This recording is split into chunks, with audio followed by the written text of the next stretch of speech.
माही बाबू हमारा के डांटता। अखिया में नींद नहीं आवता ऊपर तो याद सतावता घर के खाना नहीं लागता माही बाबू हमारा के डांटता।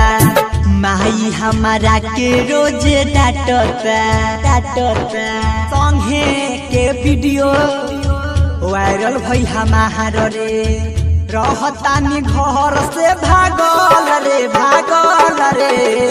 भीगो बाली से बादल लागल रे ऊपर से करतानी प्यार रे